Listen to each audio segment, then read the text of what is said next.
અમદાવાદમાં પેટ્રોલની અછતની અફવાની વચ્ચે ઇલેક્ટ્રિક વાહનના બુકિંગ ઇન્ક્વાયરીમાં વધારો જોવા મળ્યો। દોઢ દિવસમાં 300થી વધુ ઇલેક્ટ્રિક વાહનના બુકિંગ તેમજ ઇન્ક્વાયરી થઈ। સામાન્ય રીતે રોજ 10 બુકિંગ થતા હતા, પણ એક જ દિવસમાં 50 બુકિંગ થયા, જ્યારે અત્યાર સુધીમાં 300થી પણ વધુ ઇન્ક્વાયરી આવી છે। કેટલાક તો એવા પણ વાહન ચાલકો છે કે જેમણે પેટ્રોલ ડીઝલની ગાડી બુક કરાવી હતી, પણ તેના બદલે ઇલેક્ટ્રોનિક વાહન બુક કરાવ્યું। અફવાને કારણે પેટ્રોલ પંપ પર 2-3 કલાક સુધી રાહ જોયા બાદ કંટાળેલા લોકોએ ઇલેક્ટ્રોનિક વ્હીકલને પોતાની પહેલી પસંદ બનાવી છે। છેલ્લા 2-3 દિવસમાં અમે મોર દેન 200 ઇન્ક્વાયરીઝ રિસીવ કરી છે ગાડી માટે, અને અમારી પાસે છેલ્લા 2થી 3 દિવસની અંદર જ તમે કહો તો 20થી 22 બુકિંગ પણ આવી ગયા છે।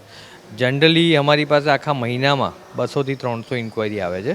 અત્યારે અમારી પાસે હાલમાં ખાલી 2થી 3 દિવસમાં 200+ ઇન્ક્વાયરી છે।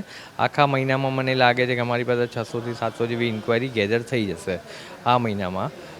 જે રીતના અત્યારે એકદમ આજે રૂમર્સનું એક ચાલી રહ્યું છે આખું ઓવરઓલ, એના માટે અને આઈ થિંક કે આ ઇન્ક્વાયરીથી અમને ઘણો ફાયદો થશે, કારણ કે અમારા જે કસ્ટમર્સ છે જે કન્સિડર કરી રહ્યા હતા ગાડી, એ લોકો કદાચ ઈવી બાજુ ડાયવર્ટ થઈને ઘણી જલ્દી બુકિંગ કરાવશે। ઈવી માટેની જે ડિમાન્ડ જે થઈ રહી છે, જે શેપ પકડી રહ્યો છે, એ આપણી જે હમણાંની કોમનવેલ્થ ગેમ છે, એ પહેલાં ઘણી બધી ઈવીના ગાડીઓ છે, ટુ વ્હીલર્સ છે, ઘણું બધું આપણા રોડ પર દેખાશે એવું મને લાગી રહ્યું છે।